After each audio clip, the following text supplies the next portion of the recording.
Kia ora tātou, welcome back everybody. Okay, we're up to number 11 on our agenda, and this is around speed limit consultation. So this time it's around NZTAs and National One, and this is around our submission to that. So I'll just invite James McGill up to speak to that. Thanks, James. That's page 287 of your papers, councillors. Good afternoon, James Gell, Senior Transport Planner. So this submission is in regards to NZTA's current consultation on speed limit reversals. So NZTA, as a road controlling authority, had a number of roads that they were subject to reverse as a part of the Setting a Speed Limit Rule 2024. A number of those sections were automatically reversed. However, there are some sections that met a criteria that allowed them to consult prior to reversing them. So within our region, there is 6 sections of state highway, 1 in Wanganui, 3 in Horowhenua, and 2 within our own. In terms of this submission, this relates purely to the 2 sections of reversals in our district. Area. So those relate to State Highway 3, Palmerston North, so around McPherson's Grove, through to just past Stony Creek Road along Napier Road, and then State Highway 3 around Ashurst from around Cambridge Ave intersection through to round about the intersection with State Highway 57. So in terms of our submission, we've talked to the issues separately. The kind of main concerns we have around Palmerston North east of Whakarongo is around growth and road safety and the changing impacts of further growth on that road safety. And around Ashurst, again, it's road safety, but predominantly around the recreational use of access to the river and the Ashurst domain. Happy to take questions. Thanks, James. Councillor Barrett. Thank you, Mr. Mayor. Thanks, James.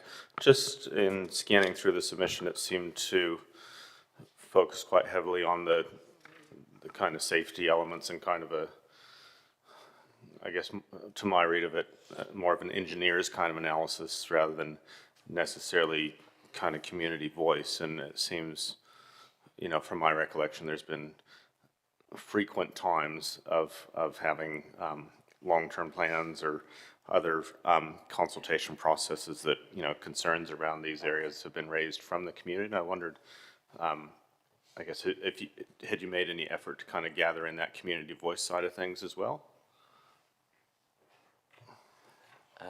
So in regards to the community views, we did try to note it. It was just in the time frame we just focused on what we could quickly pull together to get that information available and put it into it, and focus on, I guess, the more easily represented information that we had on hand.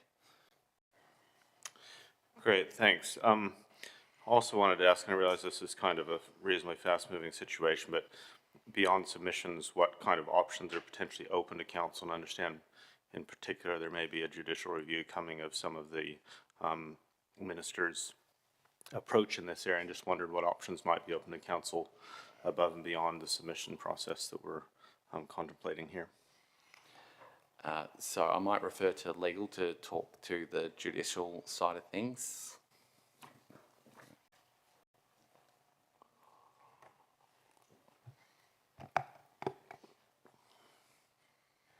I guess this is just in the process, really, isn't it? And we can look, as I've sort of noted, around the judicial review to see the arguments that are going to be coming out of that in the next couple of weeks.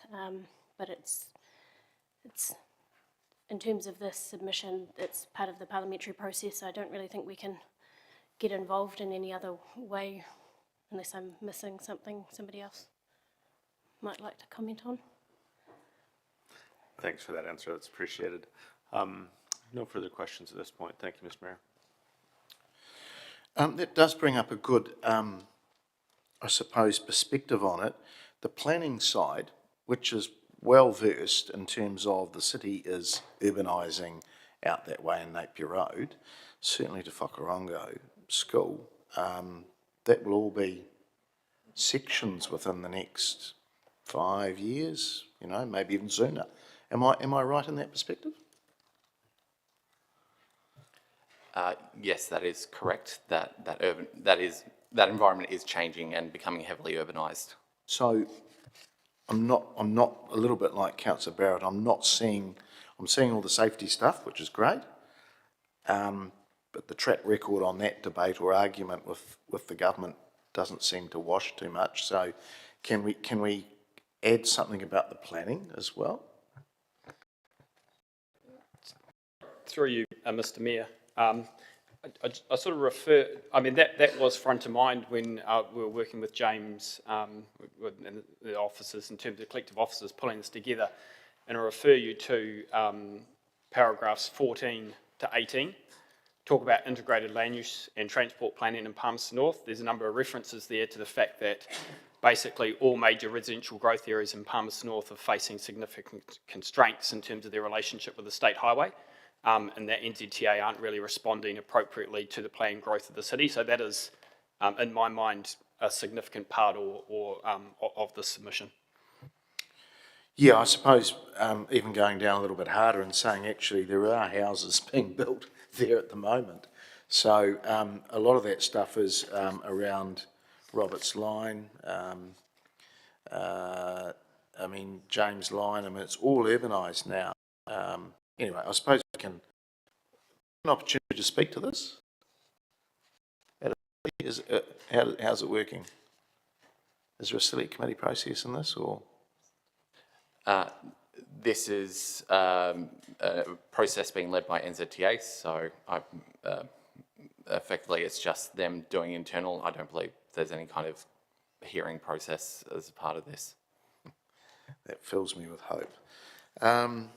Okay, all right. Okay, I'll leave it at that. Any other commentary, questions? No? All right. Okay, thanks, James. So we've got the NZTA speed limit consultation and recommendations to council that they approve the submission of NZTA speed limit consultation, included in attachment 1. Mayor or Deputy Mayor be authorised to approve any minor amendments to the submission prior to lodgement with the agency. I'm happy to move that, seconded by the Deputy Mayor. Just thanks to the officers for preparing it. It seems ludicrous that we are in an urbanised area now going to turn the speed limit back when this would be like doing it at Te Rapa in Hamilton or Plympton in Wellington. It's actually a built-up area now, and I just wonder if the decision makers are not either here or are choosing not to look at the situation. So I think we need to be relatively strong on this. It is handicapping the city in terms of where we can do anything, and I mean it's very obvious. I know what the officers' views are as well. It's quite frustrating, to be honest. The problem is we've got the gamekeeper and poacher at the same time making the decision, which is somewhat not ideal. Councillor Barrett. Thank you, Mr. Mayor, and share your concerns very much in this regard, and I commend officers for the work done to get the submission together. I would have liked to have seen it emphasize a little bit more the community voice aspect of things. Certainly before I came to council, I can remember going to roomfuls of people in the Kelvin Grove area with significant concerns around that. So this has been a decade and more that we've had the community voice being expressed to us as council in various forms, and I think that needs to come through strongly to any future engagements that we have with our colleagues in Wellington on this, whether it be NZTA or at ministerial level. My main comment, though, is I think that the submission is a form of response, but I think we need to look at all possible forms of response, and I was very pleased to see some correspondence today arrive to all councillors of this council and presumably around New Zealand that there is a judicial review of the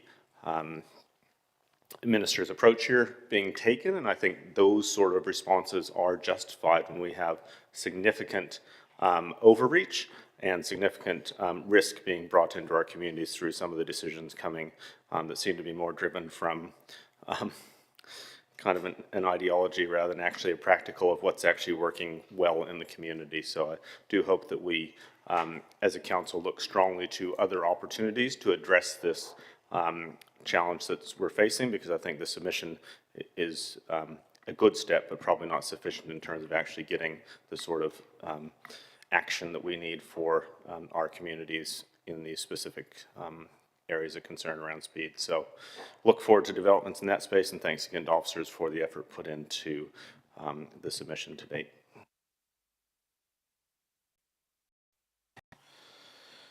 All right, councillor.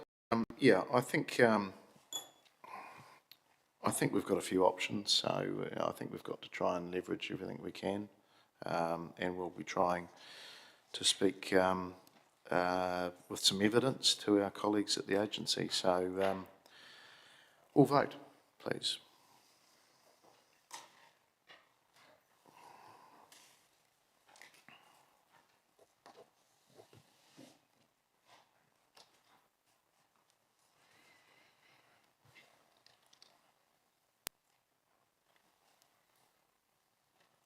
That's passed, 15 votes for and none against. Councillor Johnson. Yeah. Yes. Oh, you came into the clip. Oh, okay. Well, I didn't mean to. Apologies. Oh, okay, that's Thought I okay. did something wrong. That's good.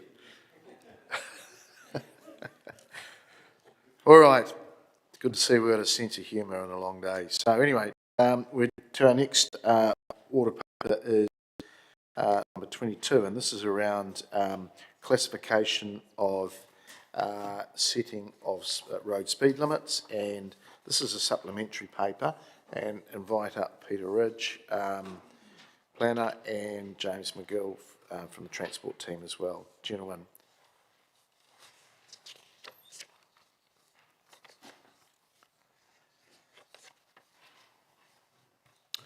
Kia ora koutou.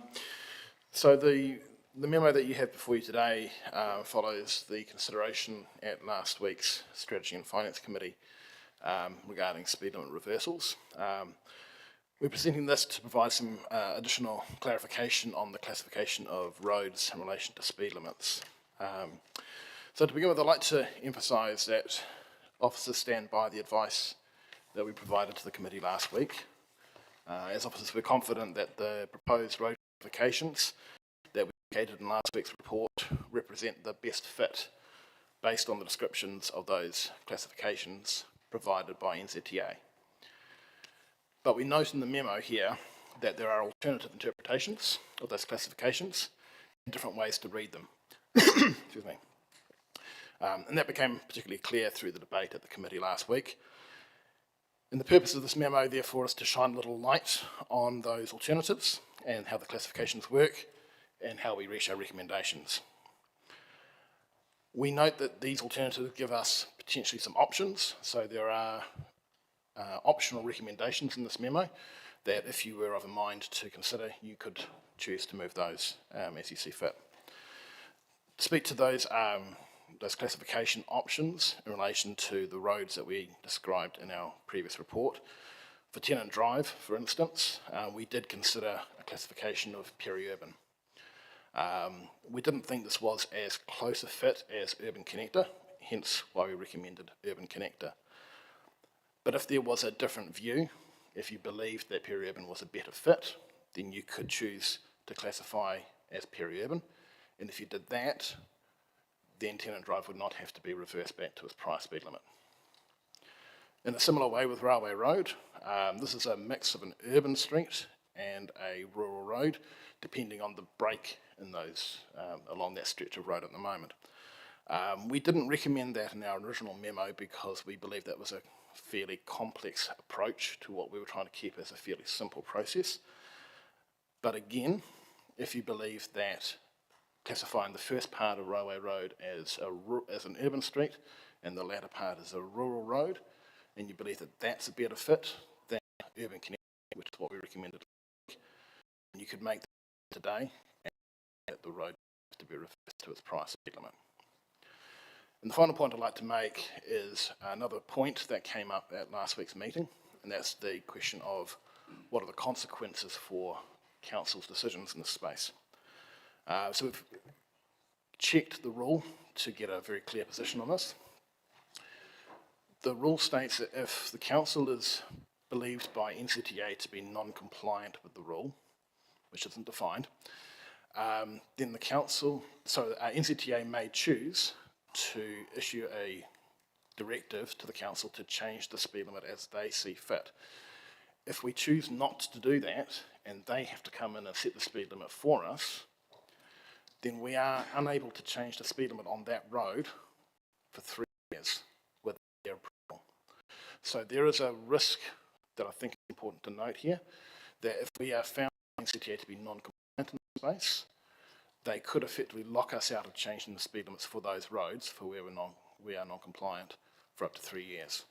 And I think that's important to note in the context of where there was a discussion around could we reverse the reversals and how that might happen. If we were found by NZTA to be non-compliant, potentially we would be unable to change that speed limit for 3 years. And as I note in the report here, there is another way, and that's the speed management plan process. And there will be a workshop on how that will look, scheduled for the 19th of March. Happy to take any questions. Thanks, Peter. Nothing from you, James? No, Peter's pretty much covered it all. Councillor Hancock. Yeah, thank you. Thanks, James and Peter. Hey, I'm really just interested in the 2B option, peri-urban for Tennant and Summerhill. The existence of the halls of residence and Linton, would that logically allow us to actually consider that as a valid option, which may not necessarily fall foul of NZTA? In my view, the halls of residence through the Massey campus, I think we didn't consider that in that same context for peri-urban because they're not directly accessed from Tennant Drive. It's via, I think it's Albany Drive that comes up off Tennant Drive itself. So there's a degree of separation there which makes that what they refer to as adjacent road interactions somewhat detached, I guess. But as I said before, there are always different interpretations to be applied here, and it's largely for council here to make that determination whether that's a more appropriate interpretation. Yeah, but the halls of residence are, they could either use the back door, which of course is around sort of the back of Massey as you've described, or alternatively they could use Tennant Drive. Would that be a fair assessment? It's student choice. It's user choice, isn't it? That's correct, but the access to the halls of residence is via the road on the campus, which is itself accessed from Tennant Drive. So it's that kind of second degree of separation, I guess, that we considered in that regard. Okay, and you haven't perhaps responded just in respect of Linton? For the vast majority of Linton, that's access past where the speed limit changes to 80. So we're only changing the speed limit up to Prendergast Road. That's the intersection that's affected here. So the remainder of Linton is under that 80k, 80 kilometre per hour area. The road users from Linton are actually coming into Palmerston North, and they're actually using Tennant Drive, so therefore it does apply? Yeah, so I guess it's where the difficulty of interpretation comes into it is, and we talked about this last week with the rural connect option, when a road connects to a road that is connecting to a rural area, at what point do you make that direct connection or where it becomes an indirect connection? I think this discussion highlights some of the difficulties we faced in trying to identify the most correct interpretation or correct classification, because depending on how you assess it, you may reach a different conclusion. Okay, thank you. And my last question is just, you mentioned just before about the speed management plan, so, and a workshop. So what would be the timeline in terms of say for example, if we do allow one of these to be reverted back to the previous speed limits, what are the time limits? What's the timeline look like on that in terms of us determining the speed limits for our roads going forward? So with the speed management planning process, the work scheduled for the 9th of March, we'll be talking about the pathways forward, which will include what we actually include in the content. So as part of the setting a speed limit rule, there is also a requirement for councils by 1 July 2026 to impose reductions around schools, which is a priority for council to do. And so if we wanted to include the reversals as part of that speed management process, it would coincide with the timeline for that work. So you'd be looking at trying to get it done before 1 July 2026. Thank you, Mr Mayor. Just on that, Peter, so if we closed off Tennant Drive, just challenge your perception of that, you wouldn't be able to access Albany Drive, you wouldn't be able to reach the halls of residence. I don't disagree. The point I'm trying to make, I suspect, is the roads are a part of a network. So the question that NCTA have asked us to look at is a reversal of the roads which have specifically had a speed limit applied. But all those roads are connected. So we're trying to be quite specific in the area that we're looking at. But again, different views and different interpretations are equally valid. So you do know there are other halls of residence that directly come onto Tennant Drive? Yes, yeah, and there are some of those, yeah. Yeah, and Manakura School as well. Okay. The debate will go on, I'm sure. Councillor Wood. Thank you, Mr Mayor. My first question just around process, and I'm intrigued where this has come in the process. So our standing orders require committee recommendations to be referred to council. If we were to make a decision now around Tennant Drive that is counter to what the committee's recommendation would be, how does that work? My thinking is we'd have to fail the committee recommendation first and then deal with Tennant Drive as a question at that point. What happens if we don't do that? I'll just get the officers to speak to that. So I've just actually advised Councillor Naylor who'll be moving the committee recommendations. So I'm happy to share that with the room. So you're correct, standing orders require that we deal with the committee recommendations. So should something be put here and should something be agreed by the council, then when we put the committee recommendations, the chair of that committee, or in this case the deputy chair, will put to not adopt that recommendation from committee. But you're correct, we do need to deal with it. That makes sense, thank you. My other question was on page 10 regarding the points where you explain why the recommendations or why the classifications you're offering us now weren't recommended. And I know that the rationale seems to be quite different for Tennant Drive versus Railway Road. So I just want to make sure my understanding is correct. Your rationale as to why you didn't initially recommend the dual classification of Railway Road was because it was too complex and you were trying to keep it simple, not necessarily that it wasn't an appropriate classification. Whereas Tennant Drive, the reason you didn't recommend it is that it wouldn't be considered, in your eyes, an appropriate classification.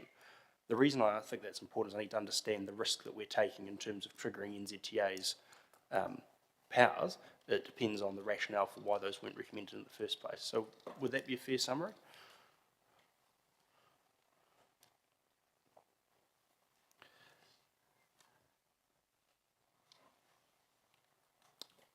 So in regards to Tennant Drive, the reason it's a bit more complex as well is probably about where do you draw the line? Where does it shift from urban to rural? So in the paper we've outlined, it'll be just past El Prado Drive, but there might be a case that because of the land use before El Prado Drive, that actually it starts before, which then I guess introduces the element of, but there's heavy vehicles accessing El Prado Drive. It's not actually predominantly used for rural access. It was a bit of a tricky one, and hence why we kind of landed on Urban Connector as being the best fit for that overall section. Yep. Whereas opposed to Tennant Drive, where I see in point 4.8 it just says there are very few residential properties that directly access the road, therefore it's a more simple question if it just isn't a suitable classification. Correct. It was, part of the discussion around Tennant Drive was predominantly that direct access versus the kind of the wider discussion that was having about the access via a secondary road. Yeah. So in terms of your, obviously working closer with NZTA than we as councillors are, in terms of the risk we take here, I'm very open to the dual classification of railway road. Do you think we are likely to end up in a situation where we're putting ourselves in that risk position, or do you think it's not likely, or is it just too complicated to answer? No. It is complicated. The kind of advice I can give around this is that this rule has put new requirements on NZTA to oversee the responsibilities of the rule.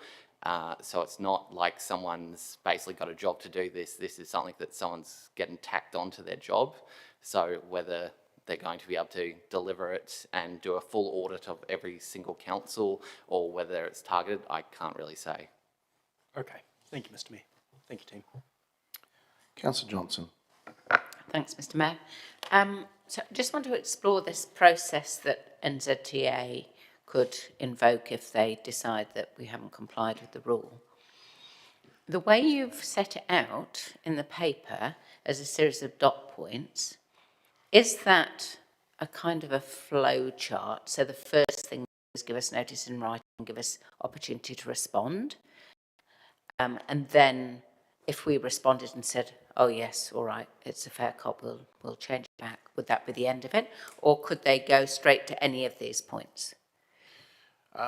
So what I've represented there in clause 4.13 is kind of like hopefully an easier to read summary of the rule, and it does read in the rule like an escalating process. So I would hope that, particularly from a regulatory perspective, they wouldn't immediately leap to a ban on something.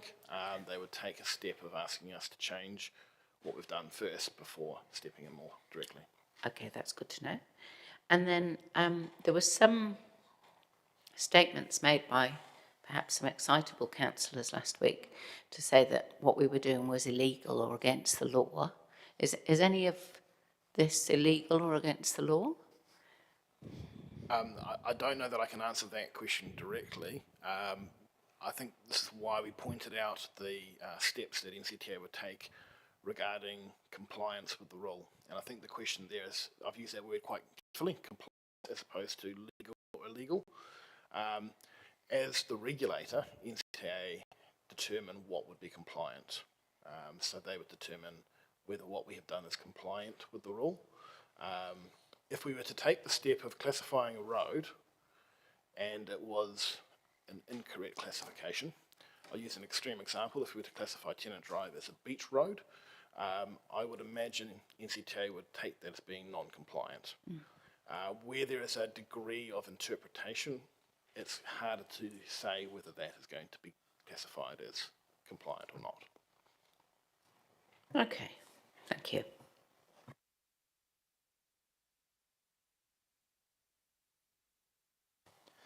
Councillor Spellin. Thanks, Mr. Mayor.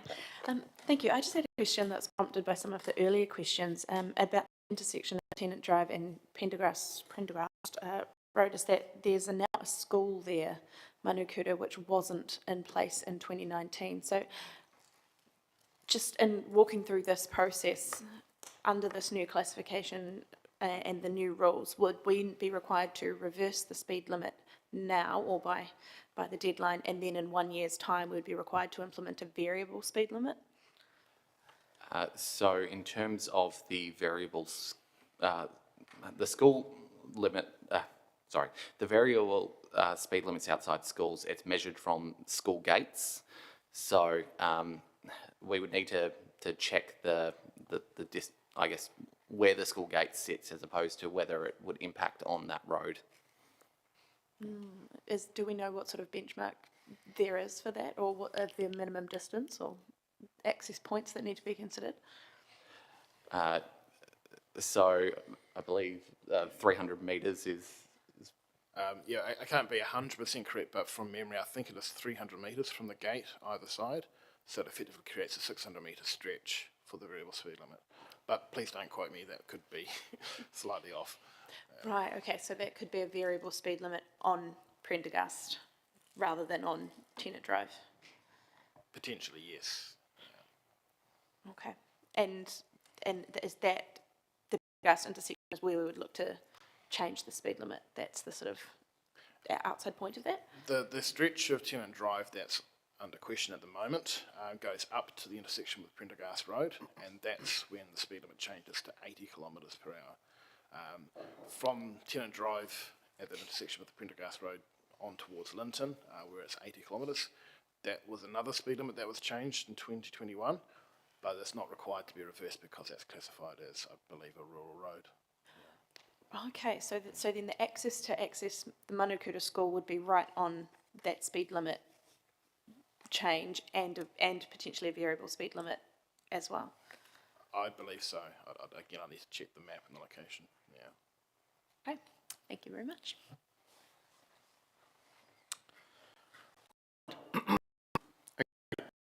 Thanks, Peter and James. So council recommendations here that one, council note the further clarification provided about road classifications, and two, that council classify Tennant Drive, the bypass road, Tennant on lane West Drive, Tennant off lane East Drive, and the lower part of Summerhill Drive as shown in attachment 2 in the report titled Speed Limit Reversals, presented to the Strategy and Finance Committee of the 26th of February 2025 as, I'm going to move B, peri-urban, and note that this would mean that the speed limits for these roads would remain unchanged and not be required to be reversed. And number 3, the council classify railway shown in attachment 3 in the report titled Speed Limit Reversals, presented to the Strategy and Finance Committee on 26 February 2025 as, again, B, urban street for the section just past the intersection with the cutting way just past the intersection of El Prado Drive, and rural road for the section that just past the intersection of El Prado Drive until just past the intersection with Roberts Line. That's a mouthful. And note that this would mean that the speed limits for these roads would remain unchanged and not be required to be reversed. I'm happy to move that, seconded by Councillor Naylor. Look, colleagues, been a bit of debate about this, and I just want to put it into context because there'll be some views, but we just don't have to be a sheep here as well, or jump off the cliff because somebody said we need to jump off the cliff. But I'm also respectful of the government and the Transport Agency, NZTA, and I wouldn't be attempting to go legal on this. I think that's probably a step too far, and I'd encourage that we try and influence rather than be an activist on this. But I'm aware many in the government benches don't support this as well. This is a one-size-fits-all approach, let's be really, really honest. And look, there's plenty of evidence to say that these roads, or I should say these roads are definitely in our urban environment or connected to an industrial park that's very much urbanised. And the one-size-fits-all step is really is a step too far. And just remember, it was under it was done under the previous minister's warrant as well. And I'm sure that a sensible, evidenced approach to this, where a city's growing and there's evidence to prove classification, etc., should be followed. I'll just read you out very quickly a comment that came to me from a landowner and farmer of Roberts Line, and they've picked up 5 people dead off the road, in Railway Road in the last 15 years, 3 at Roberts Line and 2 at Cleveley Line. And speed may not have been the total cause, but it certainly has made the road more dangerous. And their farm, they've noticed a significant difference with the speed on that piece of road. And they just urged that, although they could understand why the government had made some reversals, and there is some, evidence to change some stuff, but not in this case. So, again, I'm just challenging the one-size-fits-all approach. And the farmer here has just asked that, you know, the behaviour of drivers since the speed limit has been reduced has been very obvious. It's been much better. And his plea to me and to you was that please take this into consideration when you are making some decisions, because he can only see it going worse if it goes back up. Now, just with the Tennant Drive, you know, there's, when you include the science community there on the other side of the road, the amount of people that work there, which is directly off Tennant Drive, including Fonterra, then you've got Massey University, then you've got the halls of residence that is directly off Tennant Drive, then you've got the new Manakura School. It's, to me, this is being silly. We're playing with people's lives there as well. And you just need to go out there yourself just to see the mishmash of where vehicles are going, and it's got to be a lower speed limit. It's definitely not a not 100 mile an hour state highway, or even something close to that. So I'm very comfortable with influencing this around the classification of what we call peri-urban and urban street for what is truly an urban environment. So I hope I've got your support. I'm not full of the government decisions, but we know we do act local as well, and we should be putting people before peoples in this. Wood. Thank you, Mr. Look, you'll be pleased to know that I'm in support of the solution for Railway Road. The officer's reasoning for in the first place is fair, that it is a complex solution. It does open us up to some risk, and I think either of these options obviously open us up to a degree of risk, but I'm prepared to take it given the given the safety concern of that intersection and what you've referred to. So I think the likelihood, I think it would be quite fair to categorise after you've passed the industrial zone as rural. I think we could justify that, and prior to that as urban. So I'll support 3, but ask that it's separated from Tennant Drive. I'm not going to support the solution on around Tennant Drive for quite a simple reason. If you read the definition of peri-urban roads, it says quite clearly here on page 8, roads that primarily provide access from residential property on the urban fringe or in a rural residential area where the predominant adjacent land use is residential. For some reason, our operative district plan isn't loading on my computer here, but my recollection is it's not zoned residential out there. You've got Food HQ, you've got Ag Research, you've got Massey University, you've got Fonterra R&D. The majority of the use out there is not residential, and officers have noted that very clearly in 4.8. They say the roads in question are not primarily providing access from residential property, brackets, there are very few residential properties directly accessed from that road, and little of the adjacent land use is residential.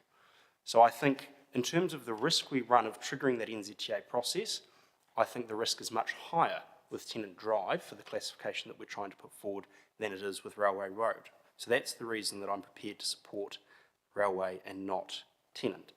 I also think the argument's very weak that yes, people from rural areas come in through that road, therefore it must be classed as peri-residential or peri-urban. Mr. Mayor, yourself, you live out in the country and you travel through the square to get to work here. Should we classify the square as a rural connector? No, of course not, because the distance matters, the connections off that road matter, the zoning matters. And so I don't accept the argument. If we're going to class Tennant Drive as peri-urban, well then we could class Fitzherbert Bridge as peri-urban, because people then continue on through that bridge. They carry on past the plaza. Is that peri-urban? Of course. And so I think there is quite a distinction between the risk that we run between classification with Railway versus Tennant. And I don't think anybody here can hand on heart say that the majority of adjacent land use is residential at Tennant, or that there are a large number of residential connections. That's simply not the case. There are a couple, sure, but the majority of that space is used for either R&D or workplace or education, not for residential accommodation. So councillors, I would ask please, although it may not be what you'd like to do, let's not run the risk with NZTA that they force us to make the decision and then block ourselves off for the next 3 years, tying not only our hands but future councils' hands. Let's give it a go with Railway, but let's be sensible with Tennant on what the wording of peri-urban actually says, being far outside what is I would suggest to council is reasonable. Councillor Naylor, online. Thank you, Mr Mayor. Yeah, I'm really happy to second these recommendations. Really appreciate the clarity that this additional report brings to the situation, where committee clearly, the committee was looking for alternate options to the one that had been presented by officers last week, and we didn't manage to get a majority. I felt that where we landed wasn't really a satisfactory or well-supported position. So this does provide, I think, what is a sensible option. The descriptions do seem quite reasonable to me, given what's outlined on page 8. I think there is a level of fluidity between some of the categories where it could be depend what one person might emphasise over another. There obviously is some residential out that way, Tenant Drive way. So on that basis, and just because of the concerns around the cost and particularly the safety, I'm really happy to progress this, the B options for 2 and 3. Councillor, sorry, I've already pushed you, Councillor Johnson. Thank you, Mr Mayor. I'm happy to support these, both of them. And I actually think that there is clearly a grey area in how you might classify a road, and that it's not necessarily black and white whether a road is this or that. And I'm interested that councillors have now become expert in knowing what classification to put on a road. I'd be quite happy to accept the officer's advice that these roads could be classified as these particular things, peri-urban and rural and urban street. I don't think that we should ourselves be looking at the definitions and be trying to dissect them with a fine tooth comb to work out whether or not they would match or not. Officers' advice is that they would match, and I think we should go with that. Secondly, I would say that the stick, I suppose, of NZTA coming in and classifying changing the speed limit themselves, setting the speed limit themselves, that seems to be quite a long way down the options that they have in their bag of tricks. And it seems like the most likely thing is that they would write to us and ask us to think again. So I don't think that we're going to instantly go from if we were to make this decision, that NZTA would instantly go into telling us that, no, this was the speed limit and that would be it. I think from what we have on paper, there would be a series of perhaps increasingly terse correspondence until we acquiesced. So I would say that the risk of doing this is very low. There's a justifiable explanation for why the roads might be reclassified. Many of them have had changes in recent years since they were last classified. And above all, I'm looking for some solution that will enable us not to revert the speed limits on these roads and not to put our community at risk. So, if this is what it takes, I'm more than prepared to do it.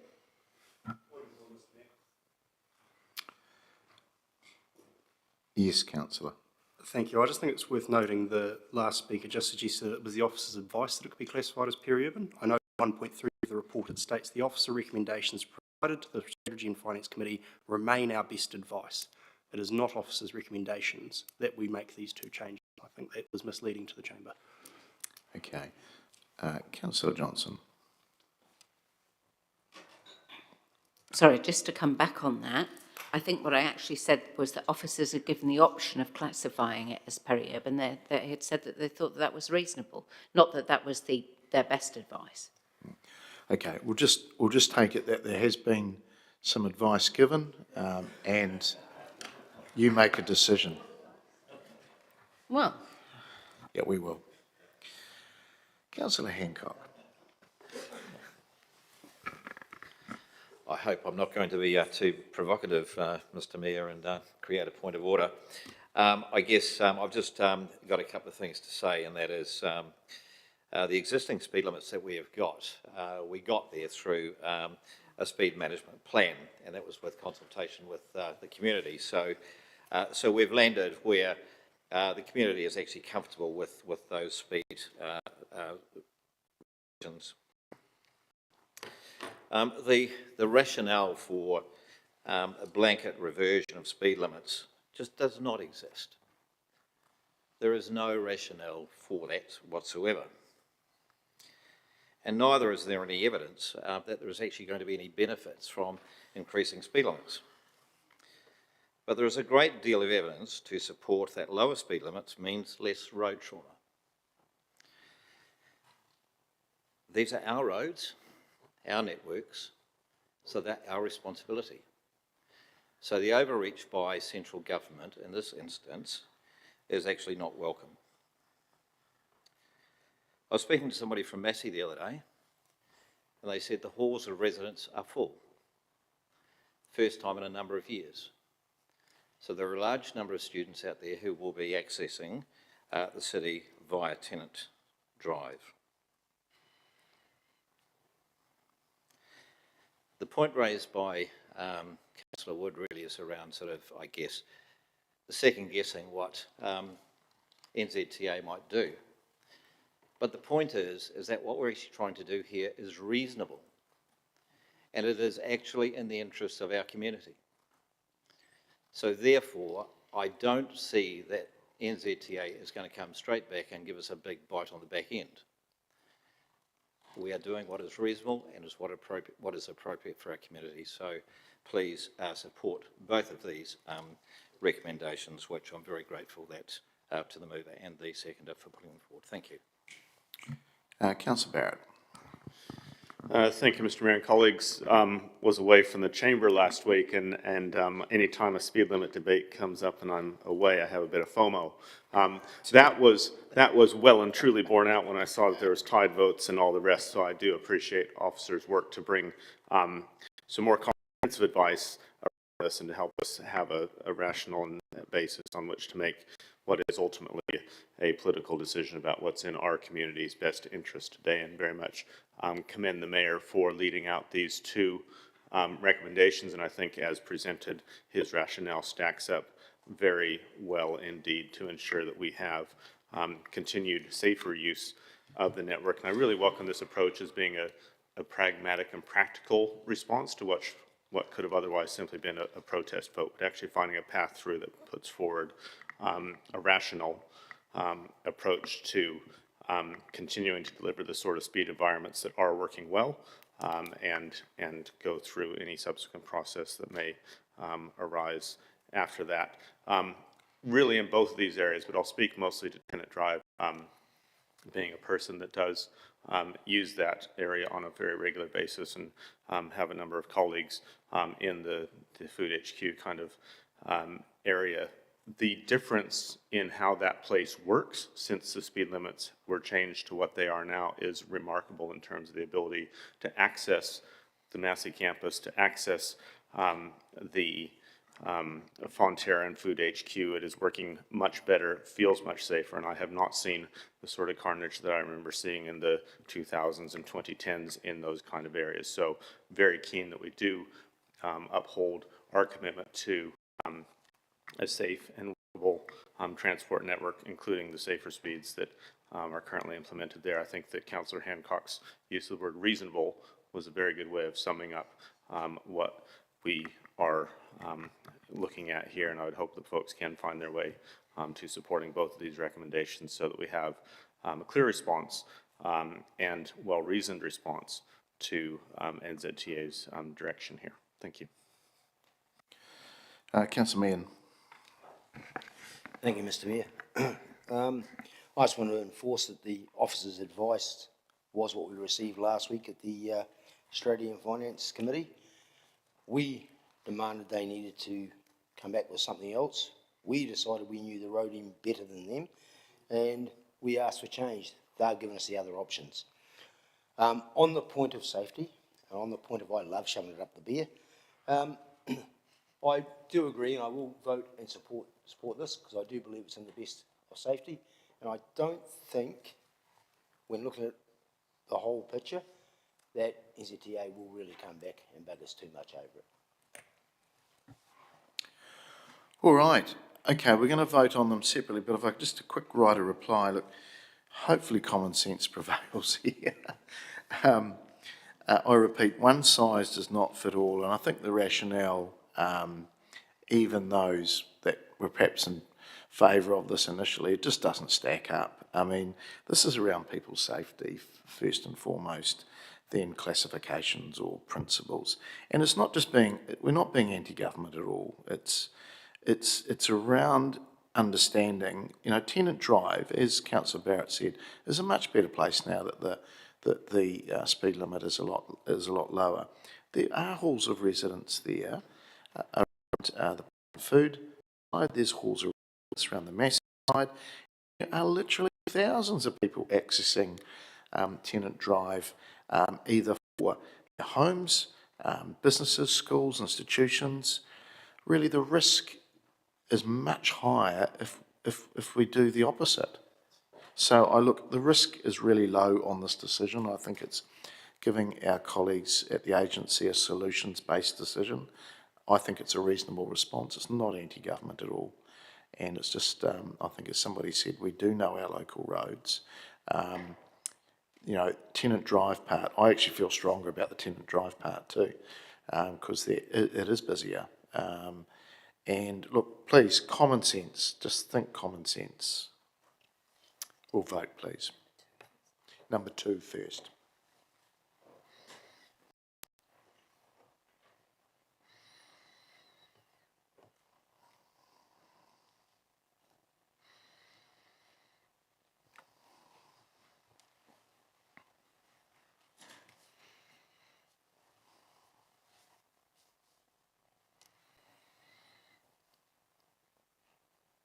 And that has passed 15 votes for and 1 against.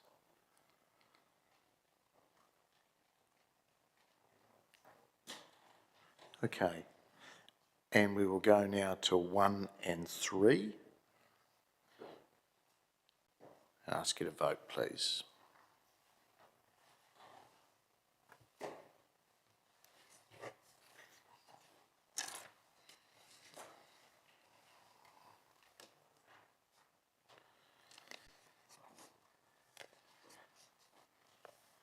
And that has passed 16 votes for and none against. Thank you.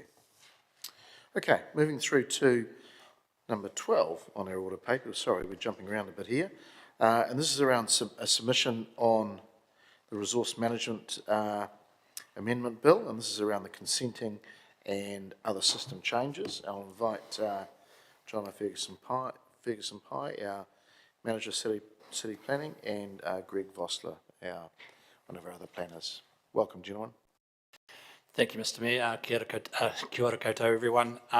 Won't spend too much time on this except to say that this submission was signed under delegated authority by the Mayor, given the timeframes just after Christmas for submitting the submission. Before I just provide a quick summary of this to you, I'd just like to, I know you've probably seen Greg before, but Greg is a consultant planner who works for us.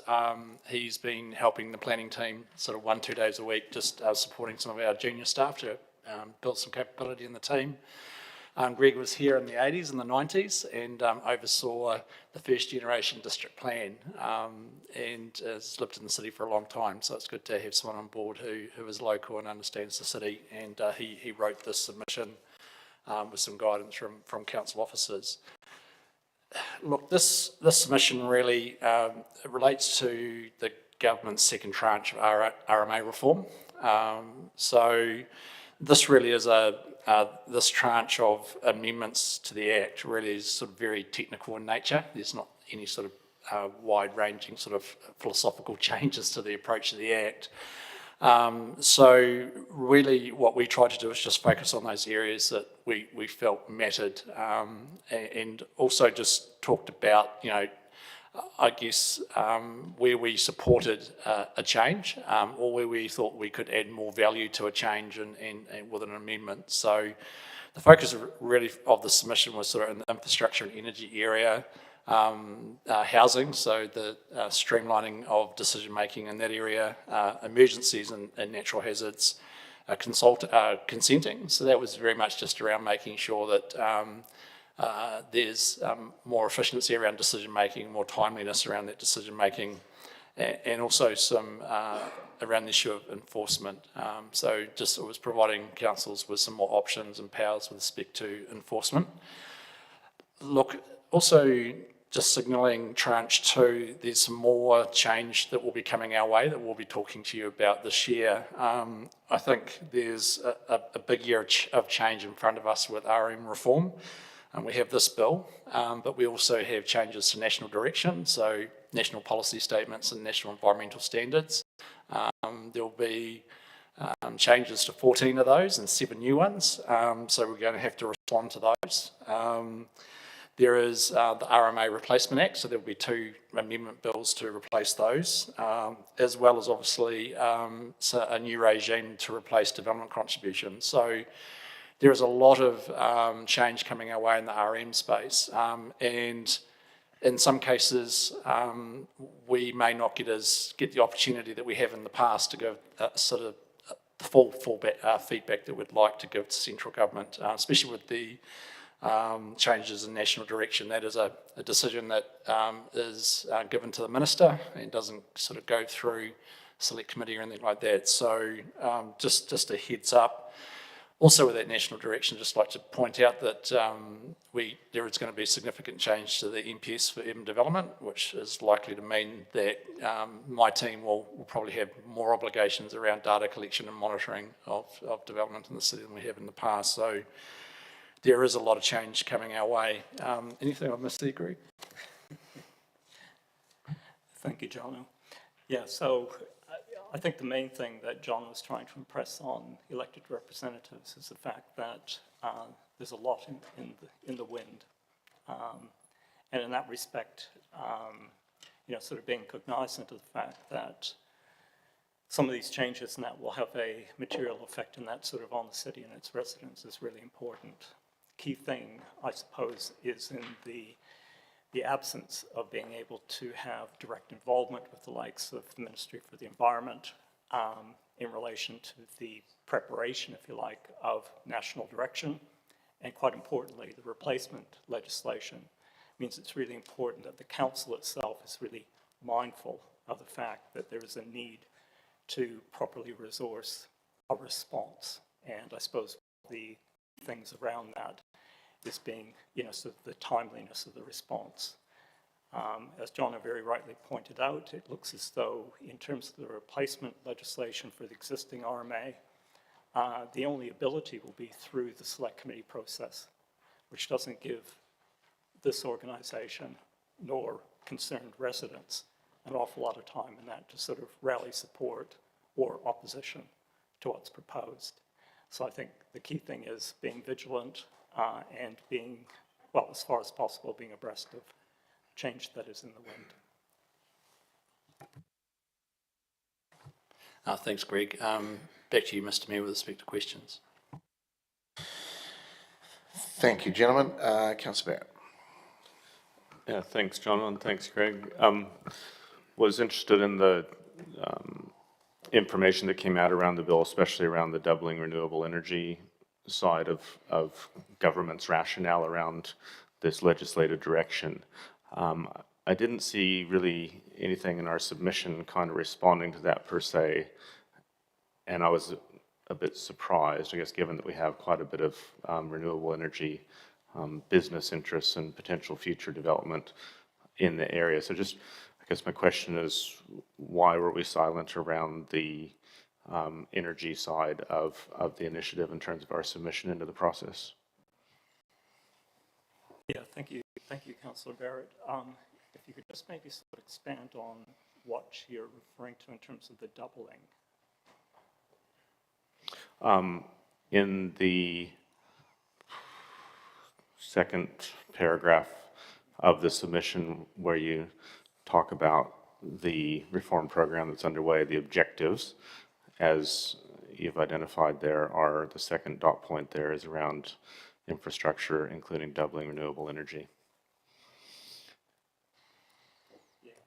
So I suppose there, Councillor Barrett, those are sort of, I suppose, in terms of the key aspects of the bill that council officers sort of identified as being relevant, given the pretty tight time frame within which the council was asked to respond. They're really sort of covered off in more detail in clauses 43 to 52 on page 4. So it includes things like, you know, for example, in that sort of doubling the duration of, you know, time for designations from 5, or the lapse period, I should say, in relation to designations, 5 to 10 years. You know, sort of the fact that there's been the omission of mention of Three Waters infrastructure, for example. But yes, in terms of your point around things like wind and solar,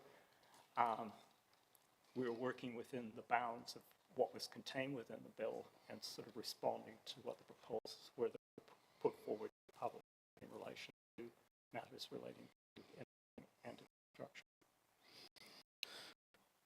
Thanks. I guess in terms of our planning framework as a city and our strategic intent that we've laid out in terms of wanting to see a reduction in emissions over time, in terms of our economic development strategies around wanting to see continued growth in the renewables sector.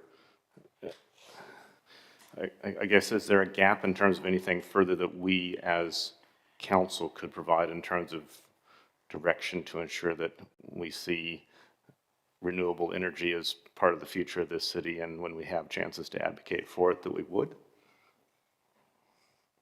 I suppose the response I'd make in that regard, Councillor Barrett, is that currently the council's working in a period where there's inadequate sort of information about what might be contained in, for example, national direction. And in particular, one of the things that the government has signalled is one of the pieces of national direction that is coming forward is national direction relating to infrastructure. So we don't really know at this stage what the opportunities might be around where the government is hoping to encourage councils in that space. And that could include reference in that to things like energy. But at this point in that sort of, uncertain. Yeah, probably just to bundle that up a little bit, I think what this bill does is it's quite tightly focused on streamlining decision-making around consenting in terms of consenting around renewables. I think what Greg is saying is that that broader promotion of renewable energy and promoting that and providing for it and sending really clear messages to councils and the market will be very much done through the national direction, we think, and we don't know what that's going to look like at this stage.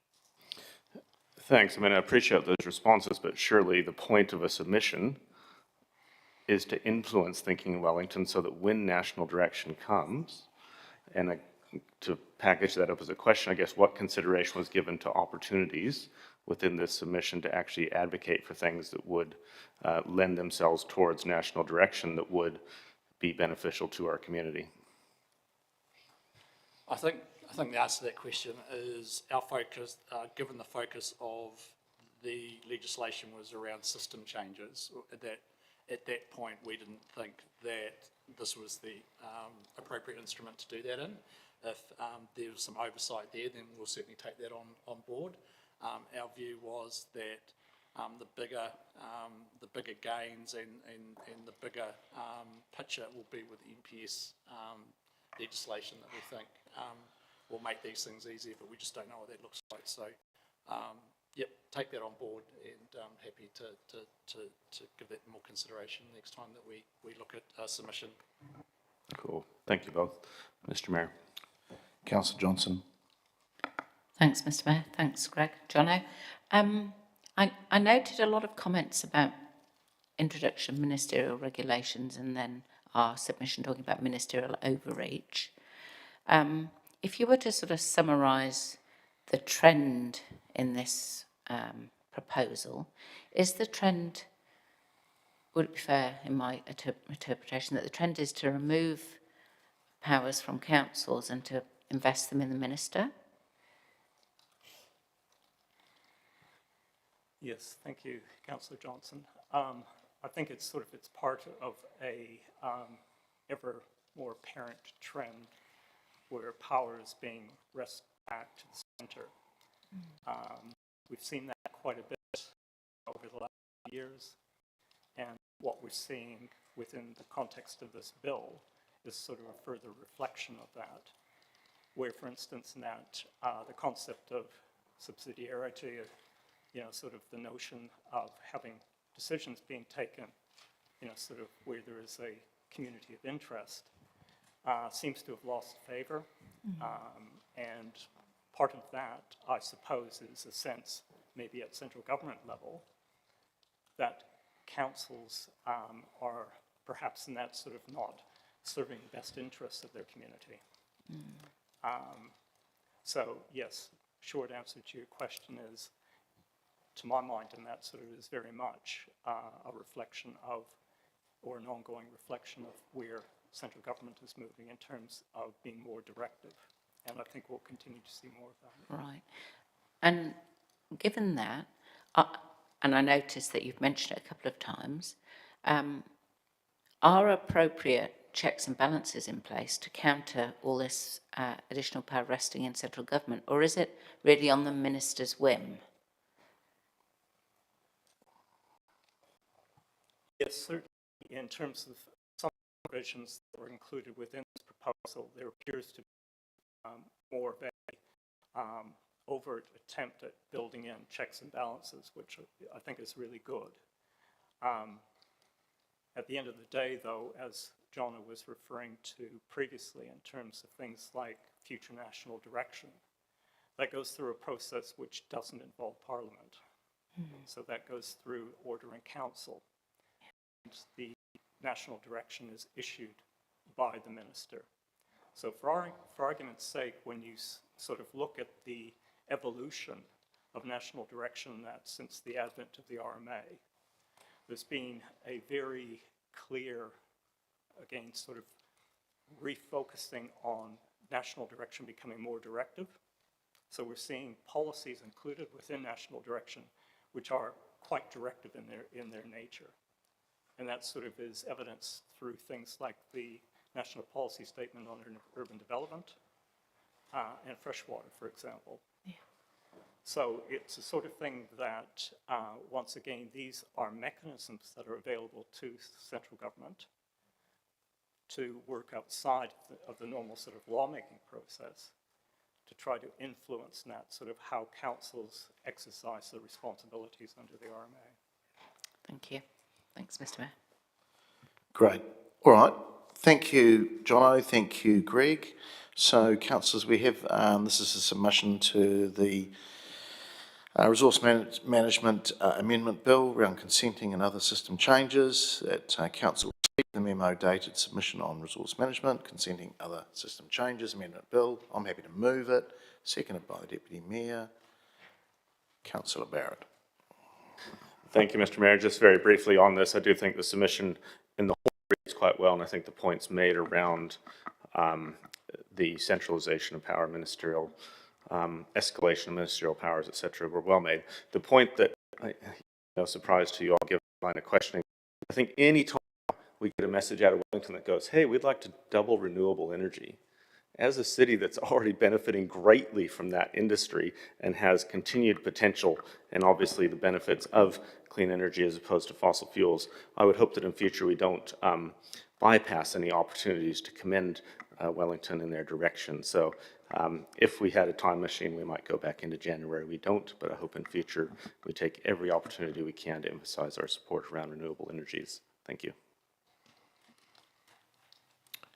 All right. I don't think there's any further discussion. We will vote, please.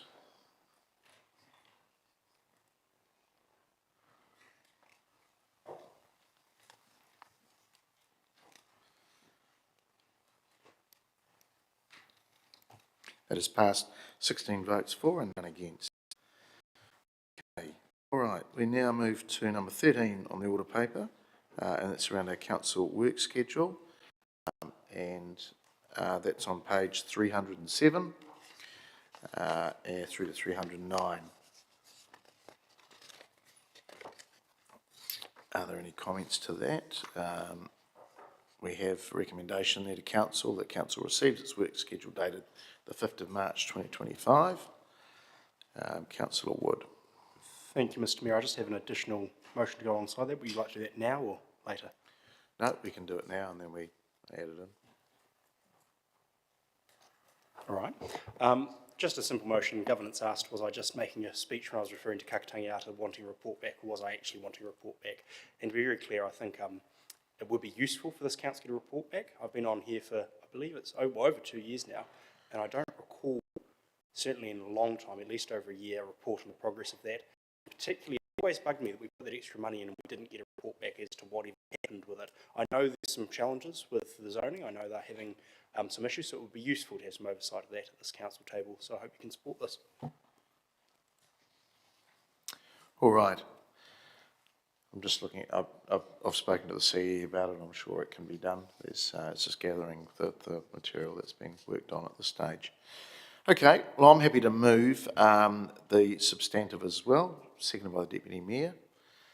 Are we okay to vote on both? I don't want to separate them. That's good. We'll vote on both. All right, we'll put it to the vote, please.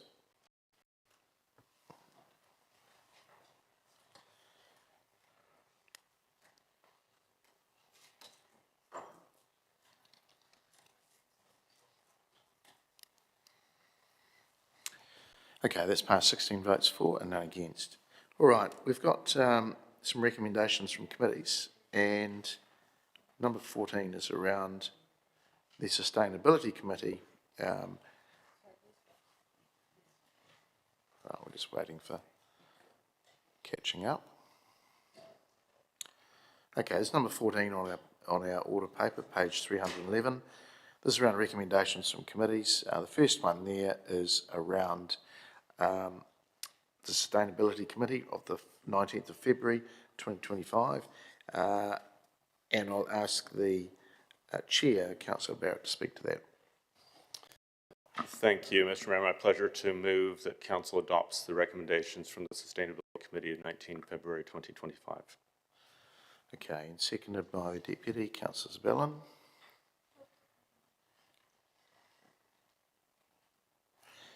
Any matters arising on that? There being none, we will vote, please.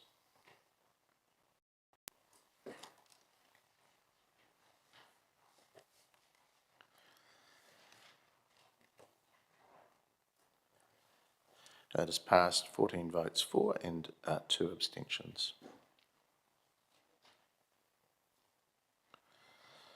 Okay, all right, just moving through to number 15, which is page 313 of your papers, and this is around recommendations from committees again. This is the Strategy and Finance Committee, Part 1 Public, from the 26th of February 2025. Councillor Dennison, you were in the chair for a little bit, but I'll just pass to you now. Thank you, Mr. Mayor. Could I refer these items to the Deputy Chair, Councillor Naylor, to move as I was absent for these items? Thank you. Okay, Councillor Naylor. I'd like to present the Part 1 Public Strategy and Finance Committee recommendations from the meeting of the 26th of February. I'd like to move that Council adopt recommendations 1125, the classification of council reserves, and I'd like to move that Council not adopt 1225, which relates to the speed limits, as we've just covered that in a previous item. Okay, thank you. Can I have a seconder? Thank you, Councillor Wood. Okay, any matters arising? There being none, we will vote, please.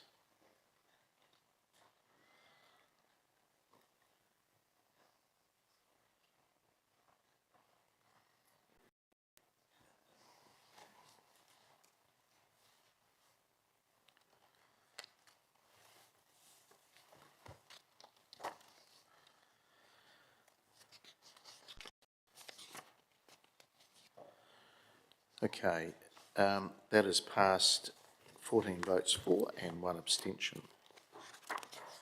All right, we now will move to number 17, which is around moving to part 2, and that is for reasons around negotiations and privacy.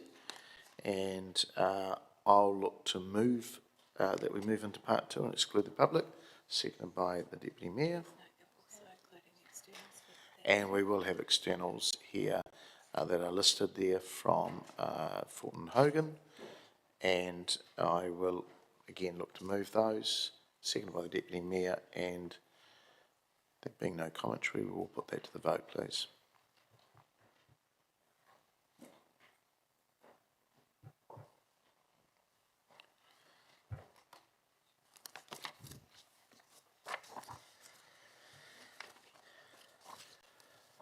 That's passed 15 votes for, none against. Thank you. All right. Just a couple of minutes so we can just sort the room. Thank you.